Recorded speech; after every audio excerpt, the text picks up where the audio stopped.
जैसा कि मैं बता चुका हूँ 5 प्रकार के प्रत्यय होते हैं। 5 प्रकार के प्रत्यय होते हैं। शुभंत, तिङत, कृदंत, तद्धित और स्त्री प्रत्यय। अब मैट्रिक की परीक्षोपयोगी दृष्टि से कुछ महत्वपूर्ण प्रत्यय बता दे रहे हैं। पहला है कत और कतवतु, जिसको हम कहते हैं अत और अतवतु। इन दोनों प्रत्यय का प्रयोग भूतकाल के अर्थ में किया जाता है और अनुवाद बनाने के लिए वर्तमान काल में भी इन दोनों प्रत्यय का प्रयोग होता है। जैसे वह घर जा चुका है या वह घर जा चुका था या वह घर जा चुका होगा। ये तीनों काल में इन प्रत्यय का प्रयोग हम कर सकते हैं। तो जैसे वह घर गया, अब समझ लो, वह घर गया तो इसमें हम कत और कतवतु दोनों प्रत्यय का प्रयोग कर सकते हैं। अब कत प्रत्यय में समझ लो, कत प्रत्यय में इसका रूप देव के समान होगा, है ना, और स्त्रीलिंग में लता के समान और नपुंसक लिंग में फल के समान। इतना तो समझ गया। जैसे वह घर गया तो वह क्या है, पुल्लिंग है, तो सह गृहम गतः। अब है कि वह घर गई, कथी हो जाएगा, सा गृहम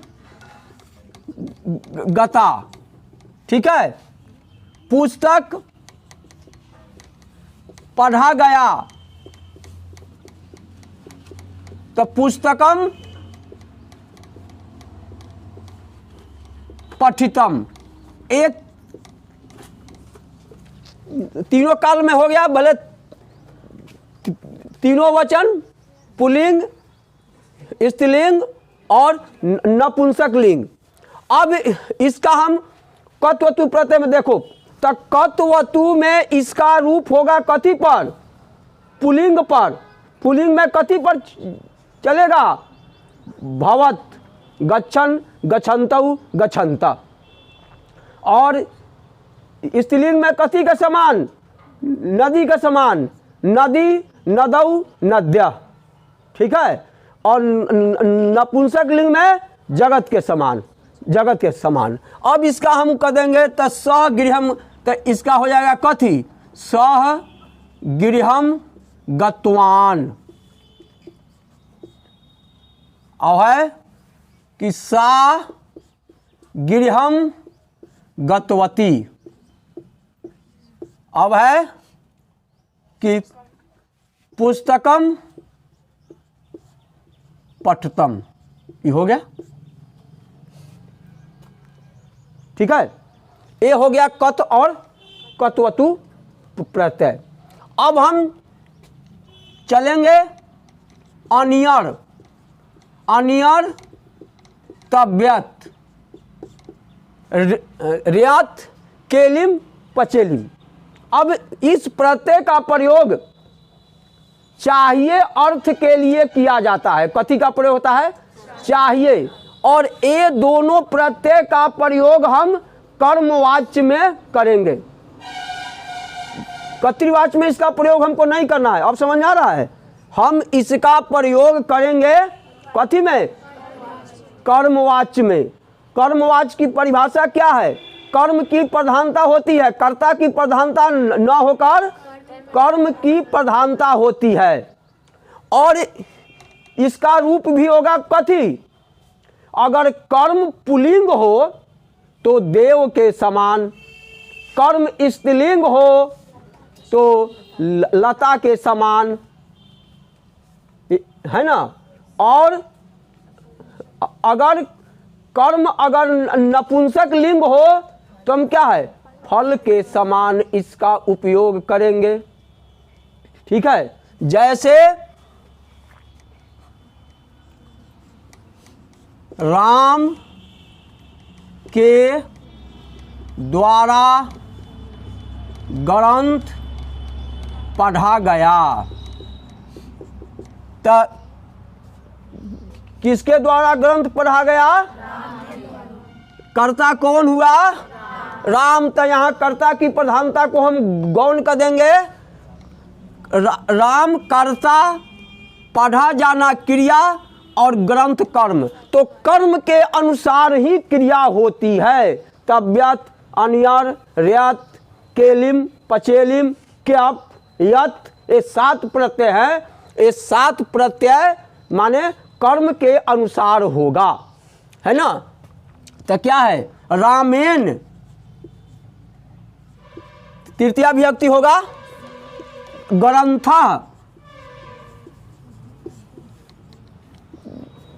ग्रंथ क्या है, पुल्लिंग है, तो हो जाएगा देव, तो पठितव्य,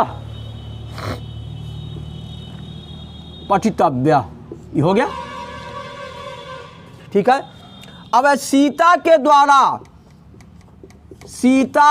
द्वारा गीता पढ़ी गई, गीता पढ़ी गई।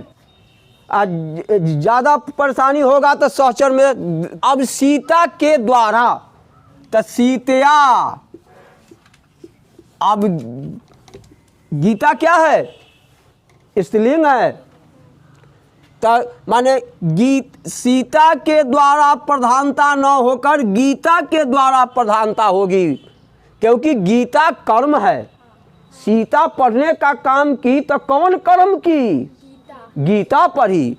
तो सीता सीतया हो जाएगा ना, सीतया गीता पठितव्या, ये हो गया तव्यत प्रत्यय। और अनियर हमें अगर क्या होगा, तो पठनीय। ठीक है, अनियर इसमें होगा कथी, पठनिया। ठीक। और मोहन के द्वारा फल खाया गया, मोहन के द्वारा फल खाया गया, तो क्या हो जाएगा, मोहन के द्वारा फल खाया गया। तब मोहनेन, मोहनेन कथी के अनुसार, फल, क्योंकि फल नपुंसक लिंग है। तो मोहनेन फलम क्या है, खादितव्यम, या अनियर प्रत्यय में करेंगे तो खाद नियम, ये हो गया। ठीक है। चलिए अब जो मेन है बोर्ड मॉडल वही बता दे रहे हैं। अब है तुमुन प्रत्यय। तुमुन प्रत्यय, तुमुन प्रत्यय का प्रयोग होता है कथी, के लिए अर्थ में। तुमुन प्रत्यय का प्रयोग के लिए अर्थ में होता है। इसके अतिरिक्त आकांक्षा, योग्यता, शक्ति, सामर्थ्य इत्यादि के अर्थ में तुमुन प्रत्यय का प्रयोग किया जाता है। जैसे वह रोटी खा सकता है। ठीक है, वह रोटी खा सकता है, तो इसका कथी हो जाएगा, सह रोटी काम। अब क्या है जी, खादितुम, खाद जोड़ तुमुन, क्या हो जाएगा, खादितुम। अब देखिए यहाँ पर है कि शक्नोति माने सकता है, तो सकता है, ता है, ती है, ती है, वर्तमान काल। जैसे टेंस में तुम लोग पढ़ते हो ना, present indefinite, present imperfect, present perfect, present perfect continuous, 4 गो होता है ना, तो इसमें खादितुम क्या है, क्योंकि खाने का काम एक को कर सकता है, तो इसलिए कभी होता है ती, तो शक जोड़ नोती, तो कथी हो जाएगा, शकनोती। ठीक है, हाँ मैंने सकना। अब है कि वह पढ़ने के लिए विद्यालय जाता है, पढ़ने के लिए विद्यालय जाता है, तो क्या हो जाएगा, सह पठितुम, पठितुम विद्यालयम, जाने का काम कै गो किया, ओगो, तब क्या हो जाएगा, गच्छति। अच्छा ठीक है, और एक सेंटेंस दे देंगे, दे रहा कि वे सब पढ़ना चाहते हैं,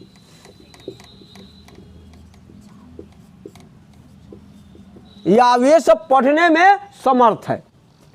ठीक है, तो हो जाएगा कथी, ते पठितुम, क्योंकि कर्ता प्रथम पुरुष के बहुवचन, तो चाहना भी बहुवचन, तो क्या होता है, माने इच्छति, इच्छता, इच्छन्ति, हो गया। ठीक है, अब मिटाइए। अब कत्वा लेप बता देंगे। कत्वा लेप सत्री सानच और ठक टाप डाप चाप, ये सब देखिए। अब है कत्वा और लेप,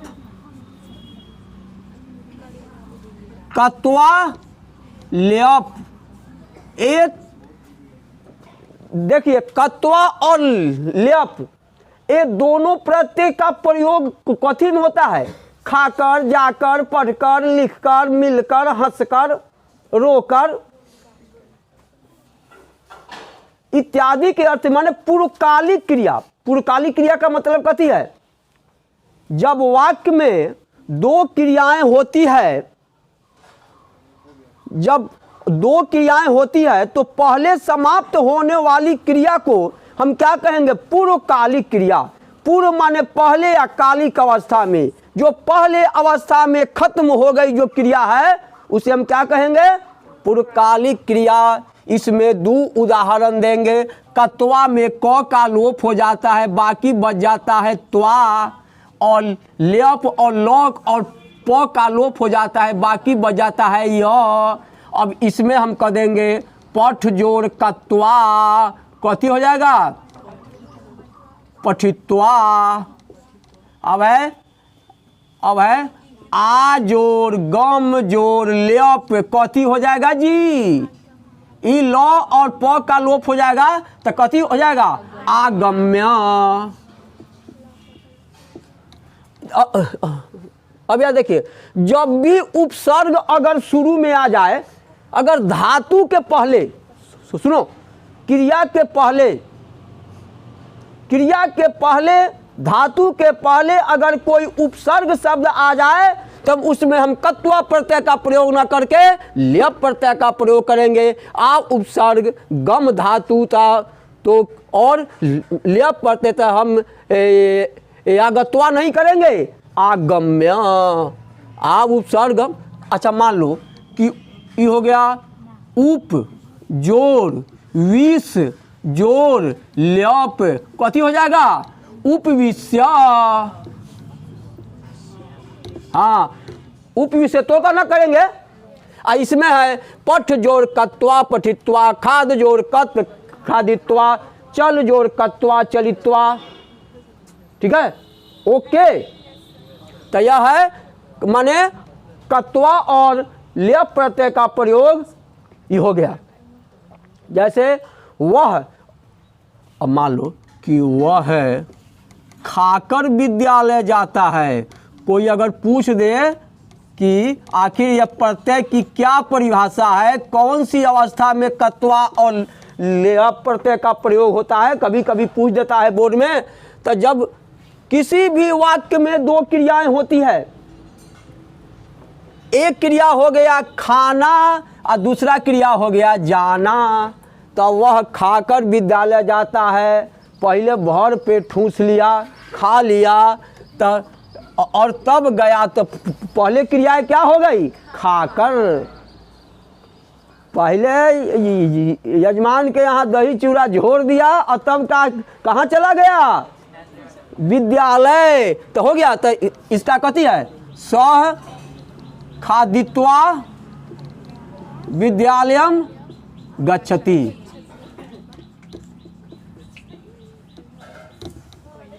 सत्री और सानच दोनों प्रत्यय का प्रयोग वर्तमान कालिक अवस्था में जाता है।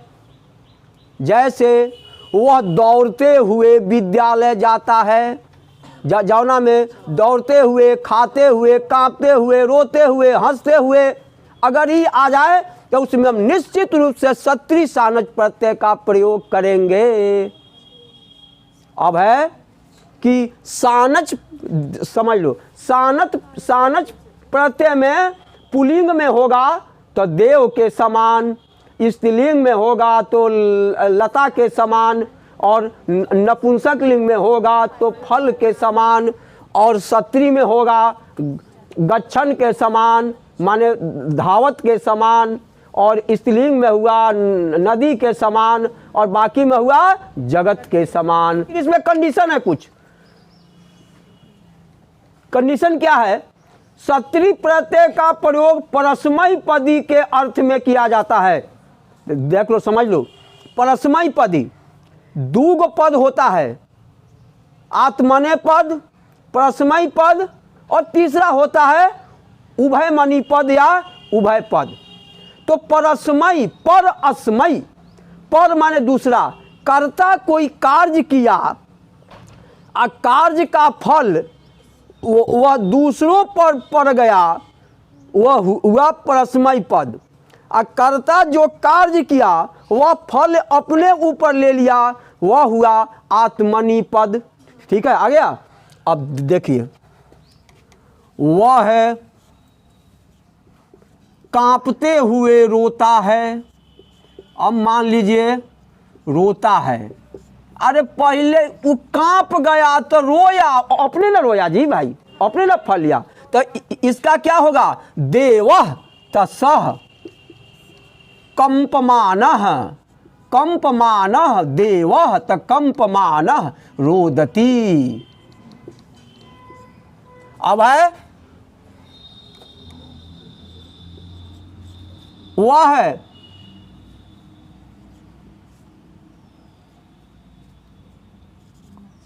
वह रोती हुई, वह रोती हुई सोती है। रोती हुई सोने का बहाना कर ली, लेकिन तो इसका कथी? स है, सा हाँ, सा रोदमाना क्या है? सयती। अब देखिए, हम तो गलती कर चुके, पकड़ नहीं पाए। अरे इसमें आत्मनि पद का प्रयोग होता है। ते आते तो रोद, या हो जाएगा रोदते, देखना सचर में होगा। ऐसे में सयते हम जांचने के लिए गलती किए थे कि अब आप लोग पकड़ पाते हो कि नहीं। इसका मतलब कि सचर नहीं पढ़ी हो तुम लोग, चाहे तुम लोग नहीं पढ़ा है। तो ये हुआ आत्मनि पद। अब देखो, वह है दौड़ते हुए विद्यालय जाता है। अब देखिए, वह दौड़ता हुआ कहाँ पर पड़ा? फल विद्यालय पर पड़ा। वह विद्यालय दूसरे के लिए जाता, हो जाएगा कथी? सह धावन विद्यालयम गच्छति। हाँ, जाता है ना। हम इसमें ना करेंगे धावन पद से। अब देखिए, वह है देखते हुए,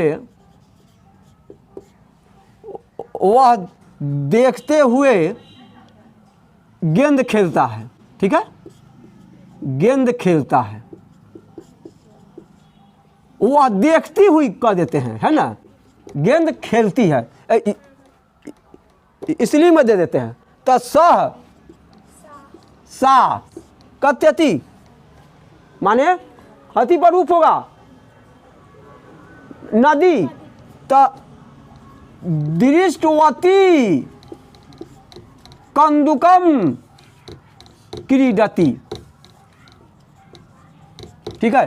अब है सत्री और सानज प्रत्यय, ये दोनों प्रत्यय का प्रयोग माने ता हुए, ते हुए, ती हुई, है ना, इस सब के अर्थ में हम करते हैं। लेकिन सत्री प्रत्यय का प्रयोग परस्मय पदी के अर्थ में होता है और सानज प्रत्यय का प्रयोग आत्मनि पद के अर्थ में होता है। सत्री प्रत्यय में पुल्लिंग रूप धावत के समान, है ना, और स्त्रीलिंग में नदी के समान और नपुंसक लिंग में जगत के समान। जबकि आत्मनि पद में इसका पुल्लिंग में रूप देव के समान और स्त्रीलिंग में लता के समान और नपुंसक लिंग में फल के समान। ये प्रत्यय खत्म। अरे ते आते अंते, इसका सूत्र जैसे तीतः अंति लट लकार में होता है ना परस्मय पद, तो उसी प्रकार आत्मने पद में होता है। ते आते अंते से आते इट वहिंग महिम।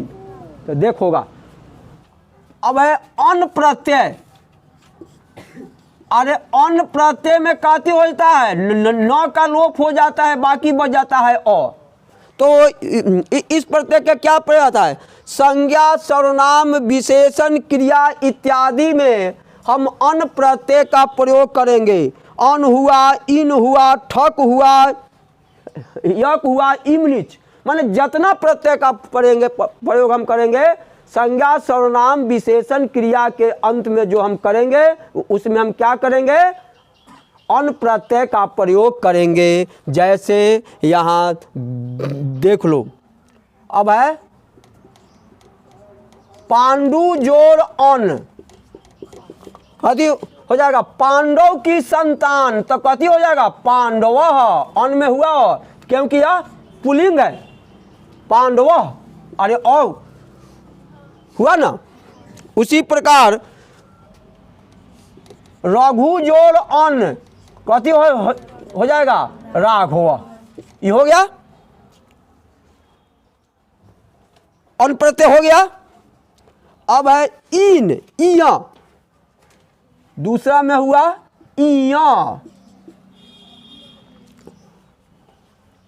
अच्छा ये भी क्या है? माने संतान के अर्थ में, संतान मालिक के अर्थ में, कर्ता के अर्थ में, करने वाला के अर्थ में ये सब प्रत्यय का प्रयोग होता है। अब यहां देख लो, जैसे रथ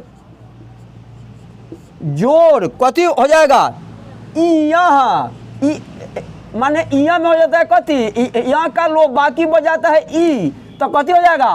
दासरथी। क्या हो जाएगा?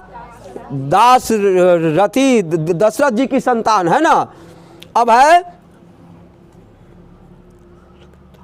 है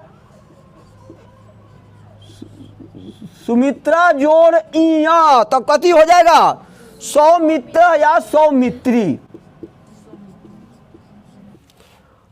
ठक प्रत्यय, ठक प्रत्यय, ठक में कथी बच जाता है? अ, तो कथी होगा? पुराण जोड़ ठक, कथी हो जाएगा? माने पौराणिक।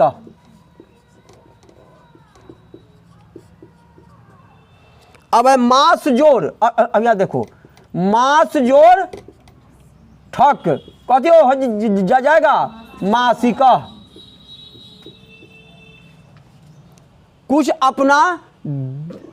अपना दिमाग से भी प्रत्यय का प्रयोग करना पड़ता है ना।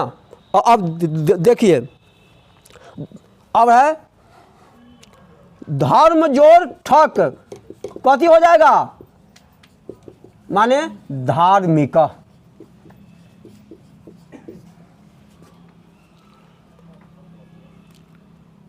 अब हो गया 4 में कथी, ढक प्रत्यय। अरे 100 में हो जाएगा ओ, माने संताने के अर्थ में, कार्य करने के अर्थ में, है ना, संतान के पिता होने के अर्थ में, माने ये सब प्रत्यय का प्रयोग होता है। आ रहा समझ में ना? फिर नहीं करना कि नहीं समझे हम। अब देखो, राधा जोड़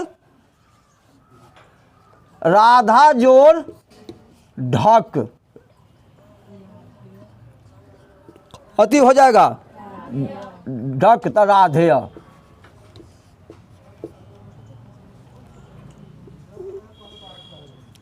अच्छा अब यहाँ देखो, कुंती जोड़ ढक तो गति हो जाएगा जी कौमतेय, कौमतेय। अब है इमनिच, अब क्या प्रत्यय है, इमनिच, इमनिच। अब तो इमनिच में कथी बच जाता है, माँ। तो अच्छा अब माने क्या है, पूर्ण। अब गुरु जोड़ इमनिच क्या हो जाएगा, गरिमा, गरिमा। अब है नील जोड़ इमनिच कथी हो जाएगा, माँ हो गया, तब कथी हो जाएगा, नीलिमा। तो ये सब न पूछता है। अब देखो यहाँ, अब है तल। अब देखिए, अब देखिए, तल प्रत्यय का प्रयोग भाववाच्य विशेषण के अर्थ में किया जाता है। इसको समझ लीजिए, ये किताब में नहीं है, ये किताब में नहीं है, अपना दिमाग से जोड़ना पड़ता है। अब देखो, जन जोड़ तल, जन से विशेषण कथी हो जाएगा, जनता। या विशेषण हुआ कि नहीं हुआ जी, जन जोड़ तल जनता। अब है पशु, पशु का विशेषण कथी हो जाएगा, तल, तो पशुता। आ गया समझ में कि किसी का विशेषण बनाने के लिए हम क्या करेंगे, तल प्रत्यय का प्रयोग। जनता, पशुता, लघुता, नीचता, दुष्टता, बस माने आंख मूंद के तल प्रत्यय का प्रयोग करेंगे। अब है त्वा। अब त्वा ये भी होगा, विशेषण हो जाएगा। वीर, तब वीरता तल तो नहीं होगा, वीर तो तब कथी हो जाएगा, वीरत्व।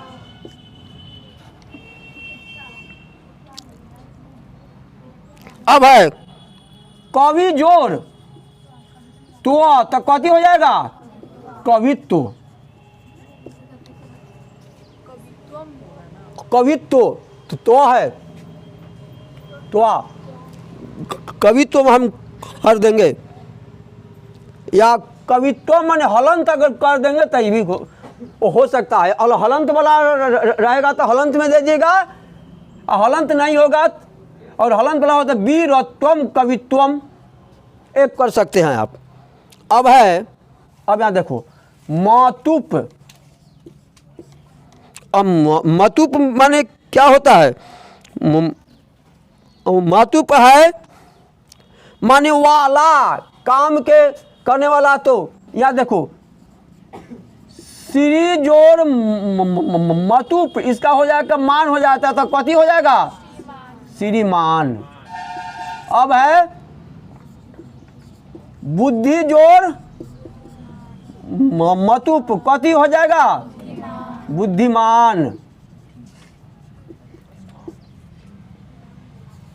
शील जोड़ मतुप, कथी हो जाएगा, शीलवान।